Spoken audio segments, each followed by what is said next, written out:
companheiros. Boa noite, Célia. Boa noite, Nivaldo. Mais uma segunda-feira, estamos aqui para darmos continuidade ao nosso estudo do Livro dos Espíritos. E eu estava vendo aqui, né, Célia, esse mês, né? O mês que passou, fez 4 anos, fizeram 4 anos que nós iniciamos esse estudo. Foi no mês 5 de 2020, um pouco logo no início da pandemia, quando nós ficamos cerceados de nossas possibilidades, nossos estudos presenciais. Nós tivemos aqui a solução intuída, né, por esses espíritos amigos, de levar para vocês essa possibilidade do estudo do Livro dos Espíritos e de outros livros aqui da casa, de momentos de prece, de reflexões, aqui pelas redes sociais. Inicialmente, vocês até lembram, quem está conosco desde o início, toda a preocupação que nós tínhamos aqui com relação a máscaras, a divisória de acrílico, para que não tivesse contato aqui com a Célia, por questões lá do Covid-19. Mas foram 4 anos, histórias, né? São que histórias que a gente tem para contar aí para os netos, né? Para quem não viveu, para quem viveu, né? Toda aquela, o que nós passamos agora há muito pouco tempo, essa pandemia, que para nós foi uma coisa assim inacreditável. Quando houve o afastamento, pensou-se em 1 semana, 2 semanas, a coisa prolongou-se por 1 mês. E acabamos praticamente ficando 2 anos isolados. E esses 2 anos foi fundamental essa possibilidade de nós nos comunicarmos aqui com vocês, levando até vocês esse estudo do Livro dos Espíritos, né? Então, é com muita alegria que nós, mais uma segunda-feira, estamos aqui para dar continuidade, e já estamos aqui nos dirigindo para o final desse livro, né?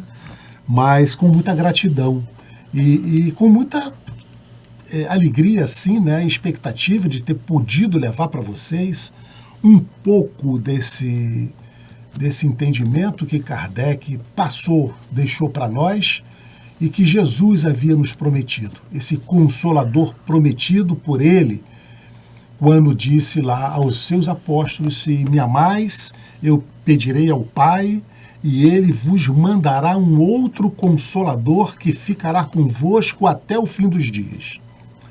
E evidentemente que esse consolador é esse conjunto de doutrinas que nós aqui estamos estudando. E consolador, a gente sempre repete, porque a doutrina espírita nos consola. Porque ela é enfática em nos mostrar, em nos dizer, afirmar de onde nós viemos, o que estamos fazendo aqui e para onde vamos quando deixarmos esse corpo físico, que todos nós vamos deixar. Então, de posse desses entendimentos, muitas das coisas, das dores que passamos, das perdas de entes queridos, das nossas doenças, nós temos esse consolo de que tudo é passageiro, de que tudo foi programado para o nosso aprendizado, com o melhor sentido. Tudo é feito pelo nosso Pai para que a gente possa aprender, em essência, aprender e evoluirmos. Se nós prestarmos atenção no que a doutrina, como ela nos consola, a gente vai chegar à conclusão de que ela nos consola explicando e nos explica consolando. Vamos prestar atenção nisso.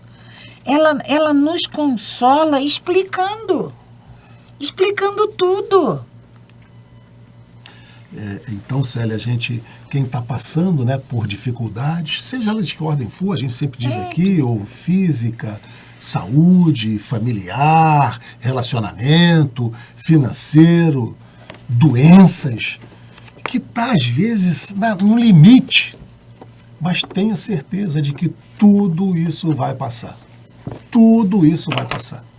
Então, isso nos consola. Sabe aquela perda que a gente teve daquela pessoa querida, amada, do pai, do filho, do irmão, ou daquele amigo, amiga querida, e que a gente fica, meu Deus, e agora? Na doutrina espírita, a gente sabe que isso é momentâneo, esse afastamento. A gente sabe que ele está ali do outro lado, que nós podemos continuar conversando com ele, que um dia nós vamos nos encontrar novamente. Olha que consolo maravilhoso. Não é? Então, é isso que a doutrina espírita vem nos trazer. Essa oportunidade de nós entendermos qual é o nosso real objetivo nessa encarnação. Porque muitas das vezes nós pensamos que estamos aqui a passeio. Ou muitas das vezes, não, eu não escolhi essa vida para mim. Escolhemos, todos nós, ou se não foi escolhida necessária. Dentro de um princípio de necessidade. Então, vamos fazer a nossa prece, pedindo sempre a Deus, a Jesus, aos nossos patronos, Francisco de Assis, Fabiano de Cristo, a nossa querida Mãe Santíssima, e aos espíritos coordenadores desse estudo. Que todos eles estejam a nos guiar, nos inspirar, e que tenhamos uma noite abençoada, nós aqui, vocês aí nas suas casas. Que assim seja, graças a Deus. Graças a Deus. Nós sempre trazemos uma página de abertura, um texto, e o de hoje vai ser colocado aí na tela para vocês. Diz assim: acredite, sempre tem um anjo que nos protege e nos orienta. Eles têm a missão de nos cuidar. Então, jamais se sinta sozinho. E o que a gente vai... Por que a gente trouxe isso para vocês hoje? Porque muitas das vezes nós esquecemos que nós temos os nossos guias protetores. O anjo guardião, ou anjo da guarda, ou mentor espiritual, ou amigo espiritual, não importa o nome que a gente dê. Todos nós temos um anjo da guarda que nos protege. E muitas das vezes há algumas encarnações já. Não foi também nos dado agora nessa vida. Muitas das vezes alguns deles nos acompanham. E eles são os nossos tutores que cuidam da nossa evolução. São espíritos mais evoluídos que nós. Até porque para tomar conta de nós tem que ser mais evoluído. Né? São espíritos mais evoluídos que nós. Porque, às vezes, também, Célia, é importante a gente entender, eu não tenho um protetor espiritual a nível de Francisco de Assis. Ele é mais evoluído que nós, que o meu espírito. O da Célia é mais evoluído que o dela. O de Chico era mais evoluído que ele. Mas a gente não pode esquecer, Nivaldo, que uma coisa é mentor. Outra coisa é babá. Sim. Nós não temos babá. Nós temos aquele espírito que se comprometeu. Ele foi o nosso avalista quando nós estávamos para reencarnar. Quando nós escolhemos, participamos daquele planejamento reencarnatório pesado, que escolhemos passar por determinadas situações que hoje muitos de nós reclamamos, ele estava lá dizendo, olha, vai que eu estarei contigo. Do teu lado, ali te inspirando, te dando força para que você... Te dando força, não resolvendo os nossos problemas. Porque os nossos anjos de guarda, os nossos protetores, eles não estão aqui para resolver os nossos problemas. Sabe daquela idade de escolar, né, que a gente não estudava nada e aí ia para a prova, botava... Vamos ver, ele não vai psicografar para nós. Não vai. Não vai resolver as questões. Ele não vai resolver os problemas nossos. Ele vai nos dar...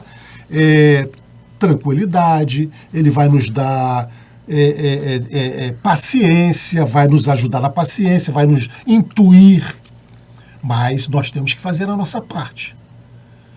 Temos que fazer a nossa parte. Então, a gente tem que acreditar que estamos sempre acompanhados, nunca estamos sozinhos, mesmo naqueles momentos mais cruciais. Agora, estamos acompanhados, eles estão ali nos protegendo. Eles falam, eles nos intuem. Se nós não quisermos ouvir... Eles se afastam. Como nós já estudamos aqui, eles se afastam. Sabe? Nos abandonam? Não. Eles são tão amorosos, o vínculo deles é uma coisa assim tão séria, que quando a gente permite, quando a gente não dá ouvidos, eles se afastam. Mas naquele momento de desespero que a gente fala assim, meu anjo da guarda, no ato, ele retorna. Então, sozinhos, nós nunca estamos. Naqueles momentos de desespero que a gente se sente só, e vamos lembrar que eles estão ali, ao nosso lado, zelando, nos protegendo, nos intuindo, falando conosco. Nós é que ainda não temos ouvidos espirituais de ouvir. Ouvidos de ouvir, né? Ouvidos de ouvir. Perfeito. Mas sozinho nunca estamos.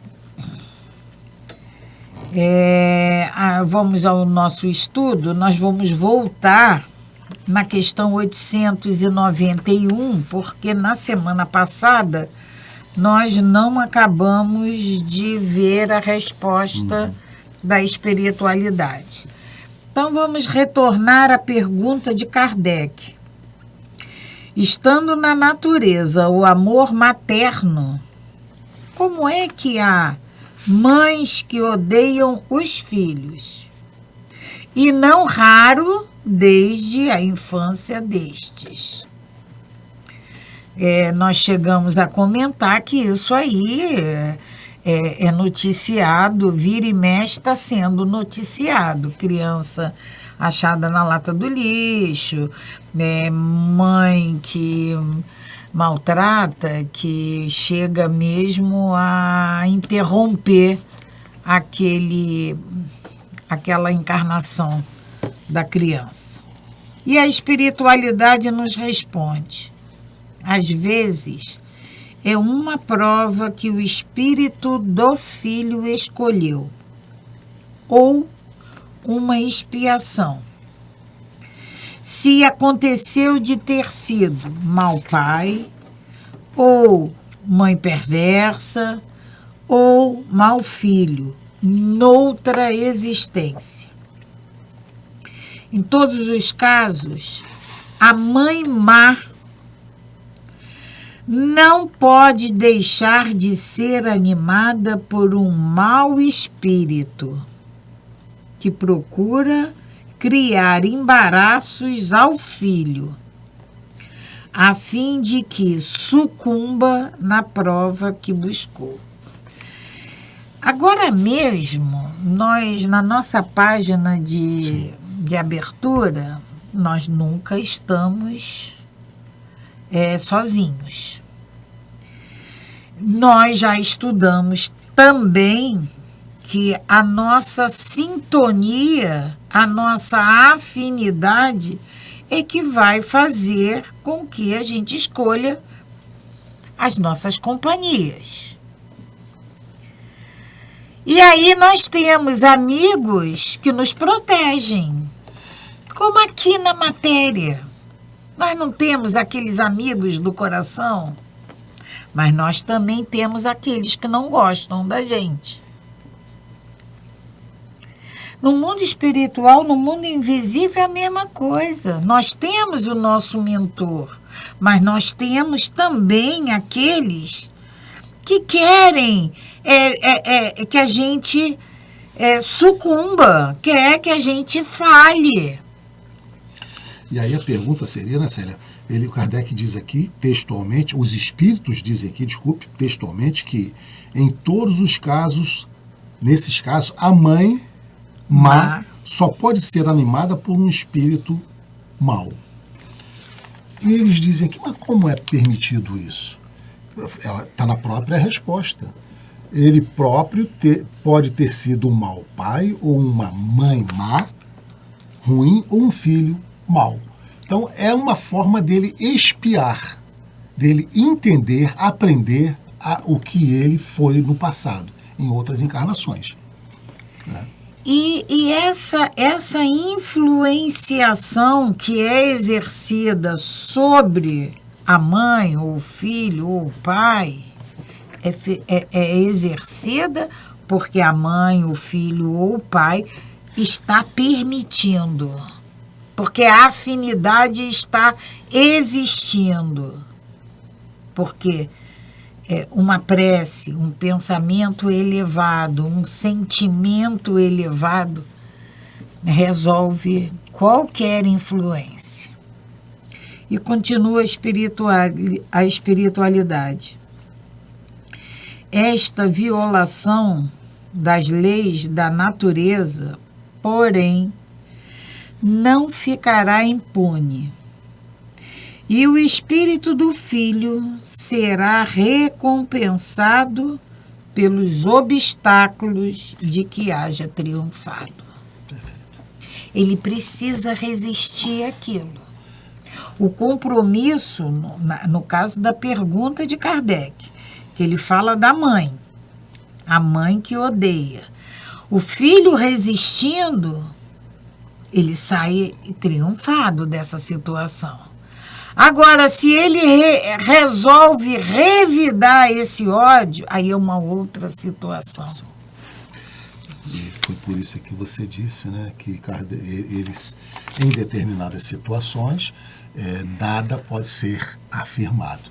Por isso é que ele diz, pode ter sido aqui um mau pai, ou uma má mãe, ou um mau filho.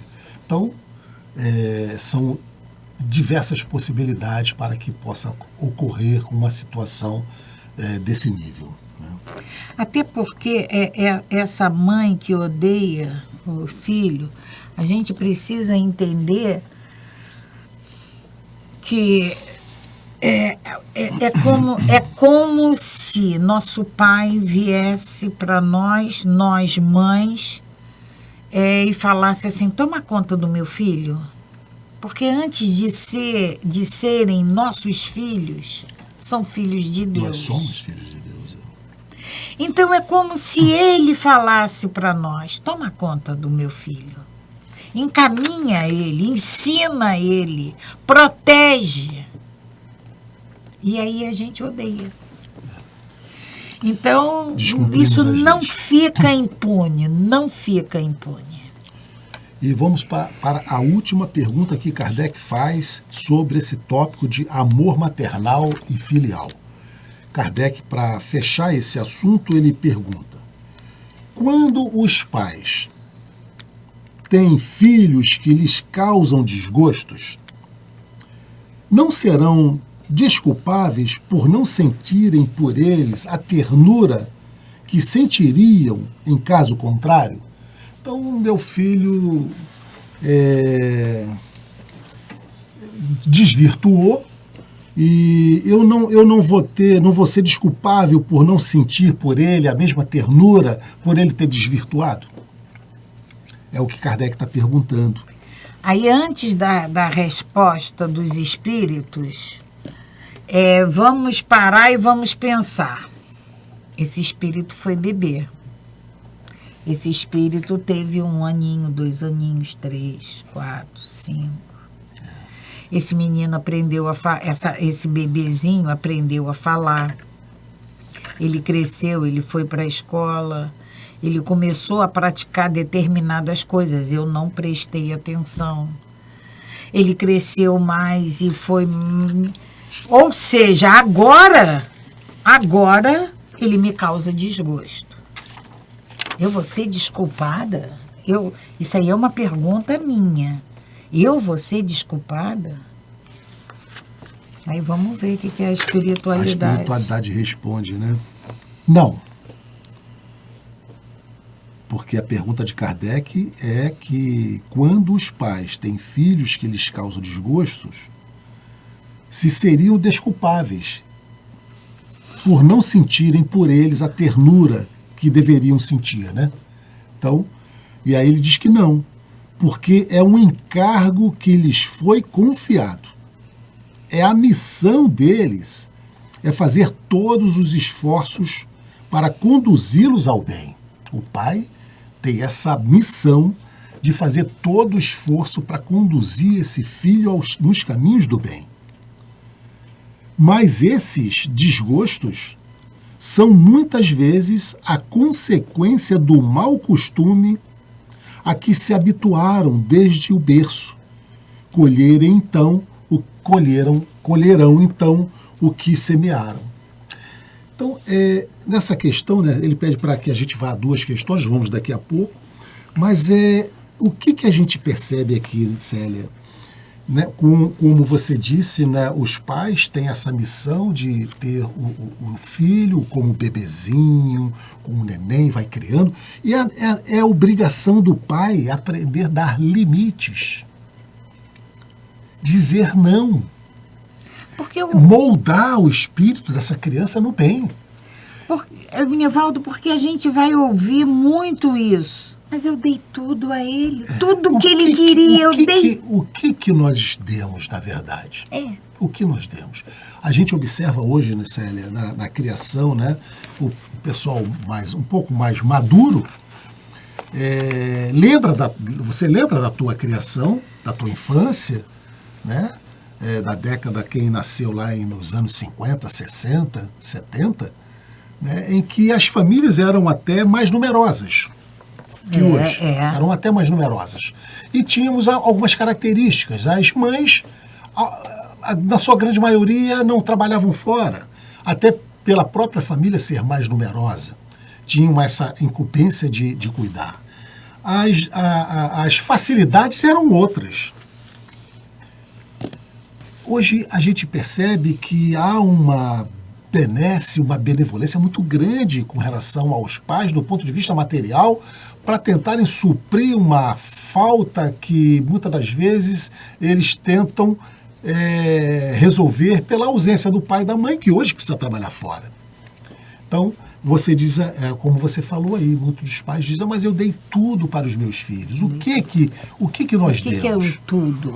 Foi o material? Foi a roupa de marca? Foi aquele brinquedo que saiu novo? Foi aquele aparelho celular mais moderno? Foi o carro quando ele já fez 18 anos? Foi o que nós demos para eles? Ou nós demos um ensino moral? Quantas famílias hoje se preocupam em dar uma evangelização aos seus filhos? Pois é, quantos pais? Evangelização. E aqui a gente sempre coloca, né, Célia, que não precisa ser evangelização espírita, não. Se o pai e a mãe for católico, leve ele para a igreja católica. Lá tem evangelização. Se for evangélico, leve lá para a igreja evangélica. Mas se for espírita, também leve para a casa espírita.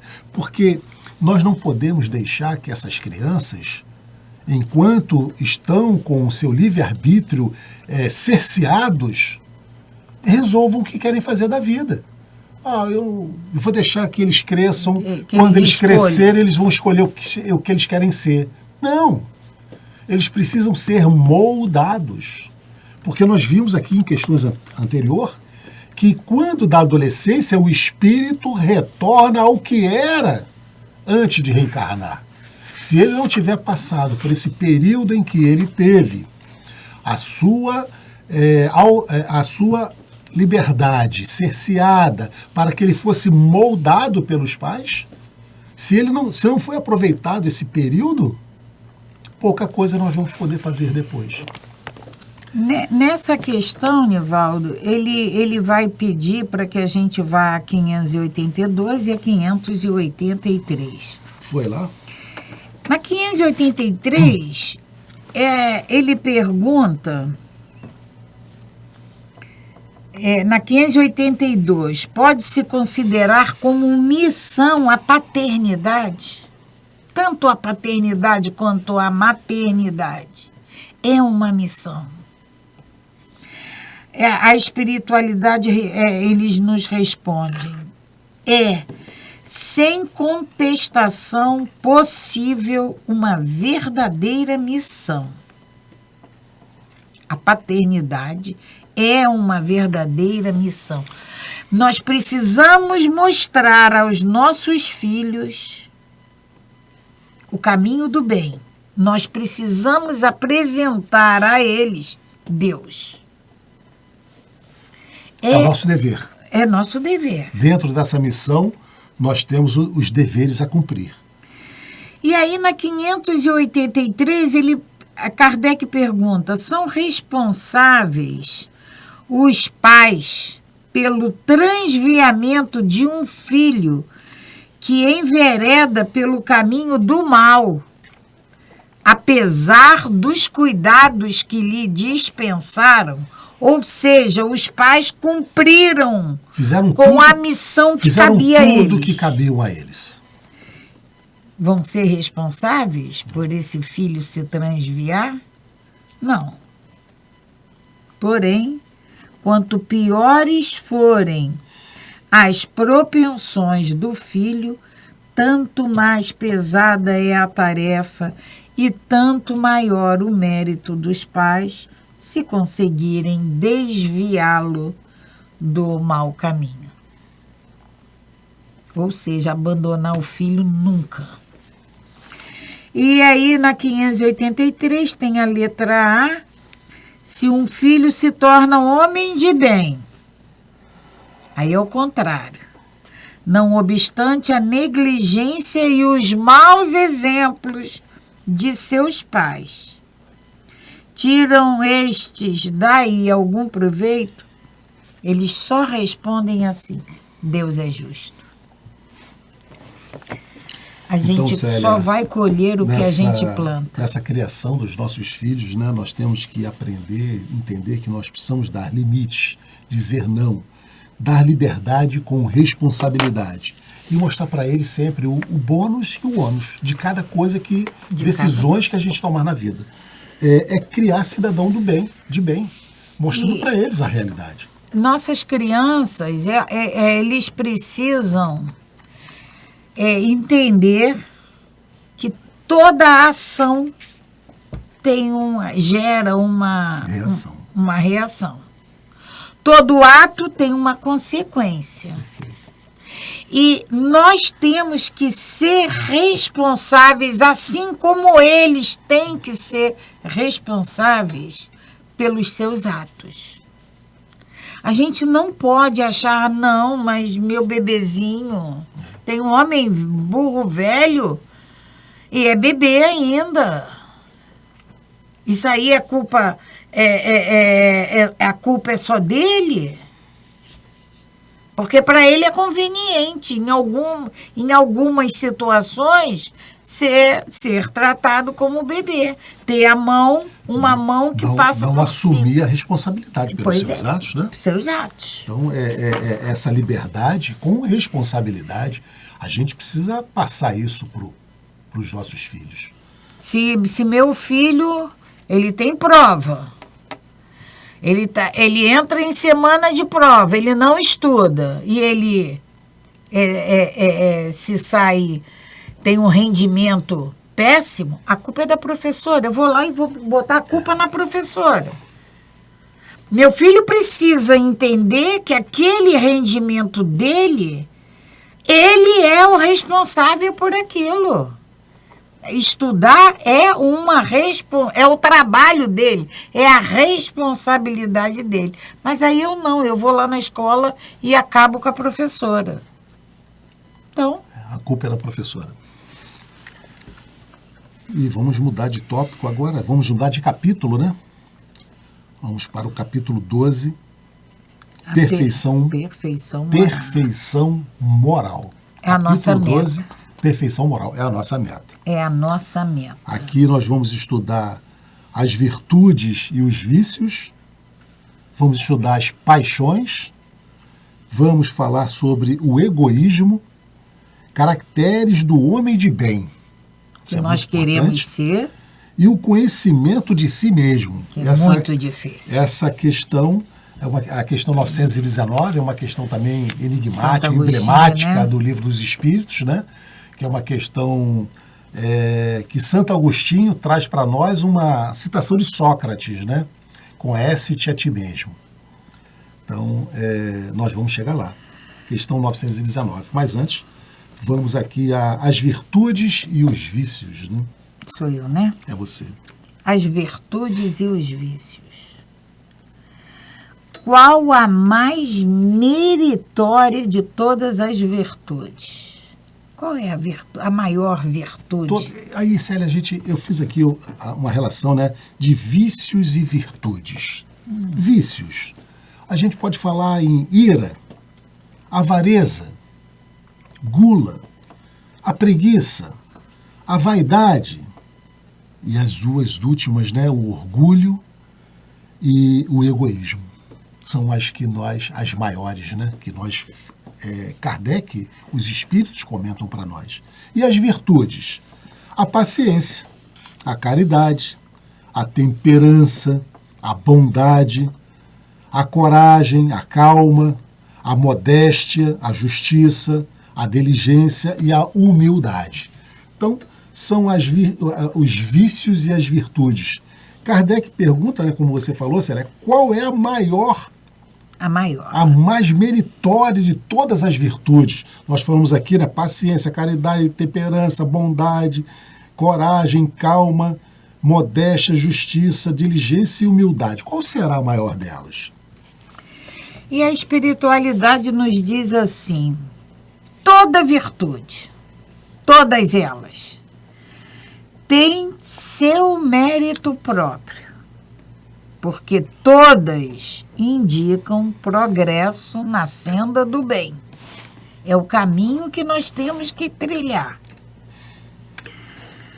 A virtude, sempre que há resistência voluntária ao arrastamento dos maus pendores. Todas as vezes em que, por um motivo qualquer, eu seja induzida a praticar alguma coisa contrária às leis naturais, às leis de Deus, a coisas reprováveis. Se eu resisto e eu não sigo esse caminho, se eu não me deixo levar, aí tem uma virtude. Perfeitamente. Essa persistência. Você está sendo, nesse momento, uma pessoa virtuosa. Você conseguiu vencer aquela má tendência, aquela má inclinação. A sublimidade da virtude, porém, está no sacrifício do interesse pessoal. A sublimidade da virtude está no sacrifício do interesse pessoal. Ali, naquela situação, o meu interesse, ele colocado de lado, né? E aí a gente olha para o todo, para a maioria. Então, repetindo, a sublimidade da virtude, porém, está no sacrifício do interesse pessoal pelo bem do próximo, sem pensamento oculto. Sem segundas intenções, está aqui no meu livro, né? Porque muitas das vezes a gente até faz isso, né? Damos uma de bonzinho, mas com segundas intenções. Então, os espíritos já estão aqui prevendo o nosso pensamento e já estão dizendo, olha, isso tem que ser feito sem segundas intenções. A mais meritória, a virtude mais meritória, a maior delas, né? É a que assenta na mais desinteressada caridade. Por isso é que a gente não podemos esquecer daquela questão em que Kardec pergunta como Jesus entendia a caridade. Isso. Nós não podemos esquecer daquela questão. Como que ele entendia a caridade? E a gente já viu, né? Vamos repetir. É o que a gente chama de BIP. BIP. Benevolência para com todos. Indulgência para com as imperfeições alheias. E perdão das ofensas. Então, ser benevolente, Célia, é ser bom. É ser bom. Ter essa indulgência é a gente ser compreensivo. Entender o porquê que o outro é ruim. Não, é diferente de ser compreensível é uma coisa, passar a mão pela cabeça é outra. Ser compreensivo não é aceitar aquela falha, aquele mal proceder. Não é isso. Mas também não é a gente apontar o dedo e condenar, acabar com o meu irmão. A gente precisa, da caridade, nós precisamos ser bom, ser compreensivo e perdoarmos. São as 3 coisas que Jesus entendia como sendo a verdadeira caridade. E aí a gente lembra que a mais meritória das virtudes é a que assenta na mais desinteressada caridade. Então é ser benevolente, é ser indulgente, é perdoar desinteressadamente. Isso mesmo. Perfeito, Célia. Vamos para a questão 894. Essa acabou. 894, é isso. Pensei que já estava. Então, Kardec pergunta na questão 894. Há pessoas que fazem o bem espontaneamente, sem que tenham que vencer qualquer sentimento contrário. Terão tanto mérito quanto aquelas que precisam lutar contra a sua própria natureza e a vencerem? Tem gente que é bom, tem gente que faz caridade naturalmente. Eu vou lembrar da Madre Teresa. Né? A Madre Teresa de Calcutá, por exemplo, ou a Irmã Dulce. Irmã Dulce. Ela fazia porque fazia. Ela é aquela passagem do Evangelho, né, Célia? Não saiba a vossa mão esquerda o que der a vossa mão direita. A mão direita dela já fazia, a mão esquerda não estava nem aí. Ela já fazia naturalmente. Aquilo já fazia parte dela. Aí o que Kardec está perguntando é se essas pessoas que fazem, as irmãs dulces da vida, porque não é só a Irmã Dulce e Madre Teresa, nós temos outros. Essas pessoas que fazem esse bem espontaneamente, tem tanto mérito. Tem tanto mérito quanto nós que precisamos nos esforçar. Nós ainda fazemos um esforço para sermos fazermos essa caridade, né? A gente ser bom, ser aí compreensivo e perdoar. Perdoamos com facilidade, né? É uma pergunta que a gente tem que se fazer. Nós perdoamos os nossos ofensores com facilidade, como esses irmãos aqui que já, né? Kardec, na pergunta de Kardec, ele já faz naturalmente. Então, a resposta dos espíritos é a seguinte: aqueles que não precisam absolutamente lutar já realizaram em si o progresso. É porque eles já tiveram possibilidades, oportunidades em outras encarnações de desenvolverem essa virtude. E não esquece mais. Se hoje eles conseguem fazer isso dessa forma, é porque eles já vivenciaram isso em outras encarnações. Porque Deus é justo, nos criou a todos nós simples e ignorantes. Então, dentro dessa nossa marcha evolutiva, nós temos aqui na Terra encarnado espíritos em graus diferentes. A gente vai recordar lá a questão número 100, na escala evolutiva dos espíritos. Cada um de nós está num degrau. Então, aquele que está num degrau acima, um pouco acima de nós, já consegue fazer essa caridade de uma forma sem perceber. Eu ainda preciso fazer um esforço muito grande. Nivaldo, a gente pode pensar, esse fazer o bem espontaneamente, vamos lembrar de Jesus aqui. Ele não fazia isso porque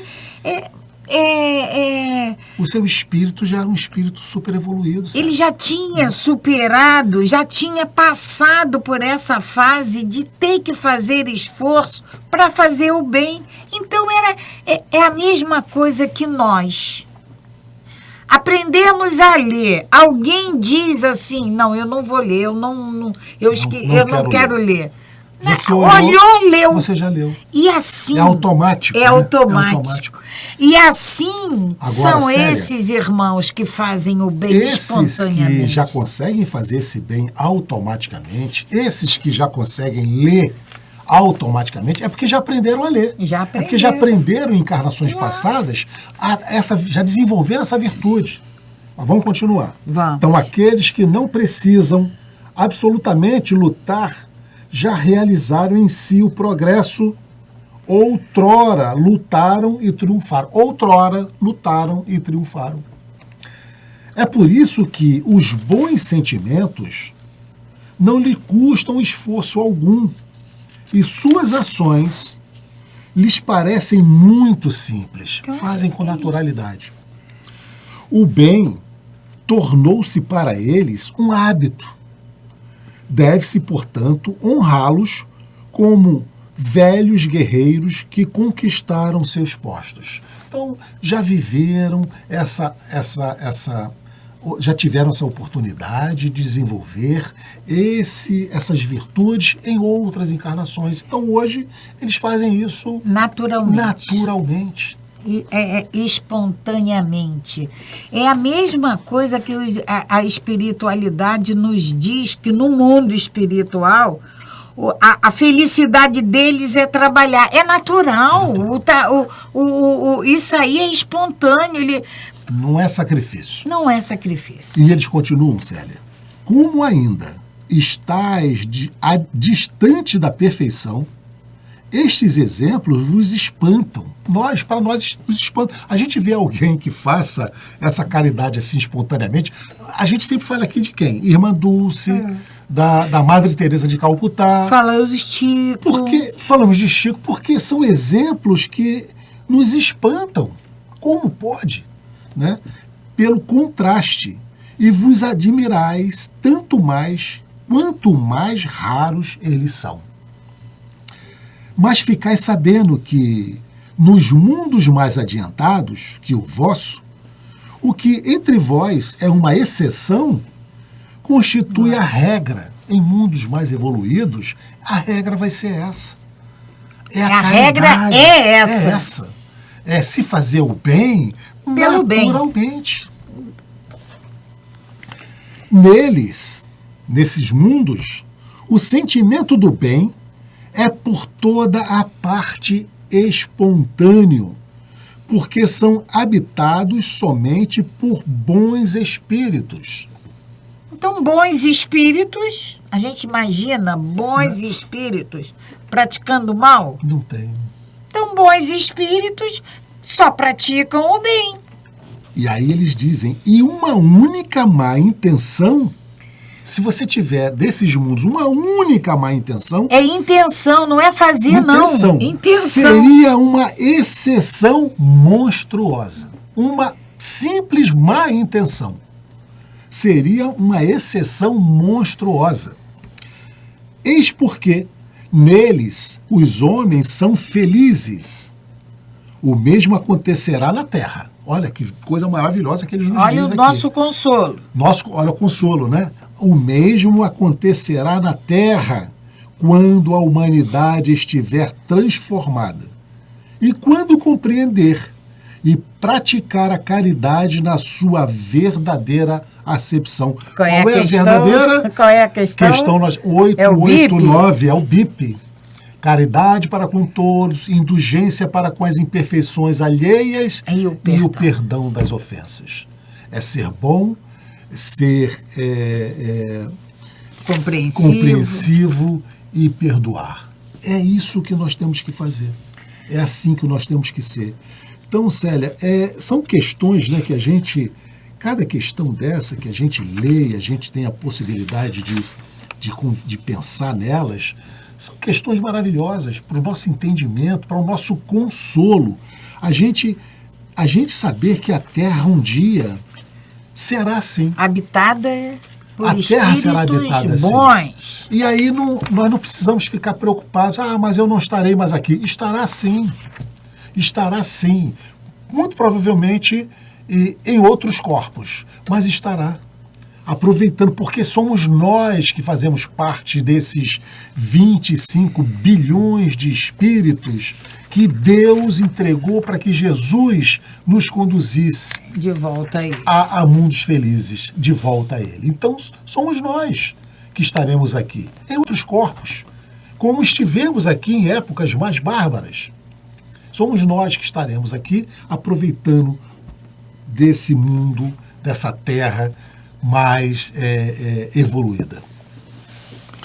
Chegamos ao final de Mais nosso uma estudo. vez. E esse capítulo das leis da perfeição moral é um capítulo que nos prende nossa atenção, como todo o livro. Mas é um capítulo extremamente educativo. Então, a gente precisa estudar toda essa perfeição moral com muito afinco, porque precisamos urgentemente trazer isso para as nossas vidas.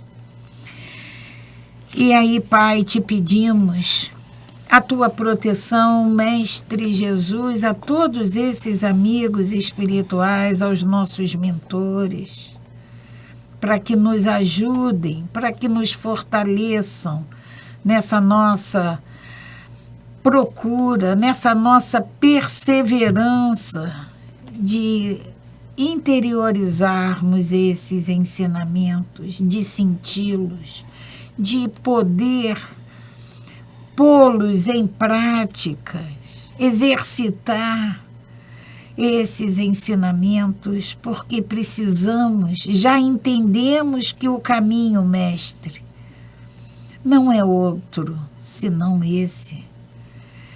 É esse caminho de entendermos, de sentirmos esses ensinamentos, de olharmos para o nosso irmão com esse olhar mais doce, com esse coração mais fraterno, porque precisamos do nosso irmão, como o nosso irmão precisa de cada um de nós. Precisamos um dos outros.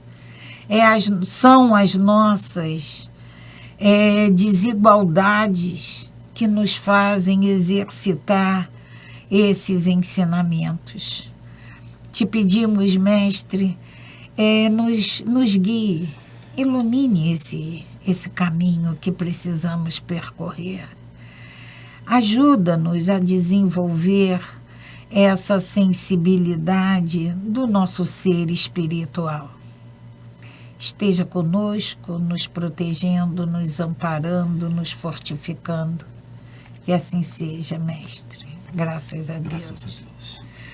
Paz e bem, paz e luz. Paz, muita paz.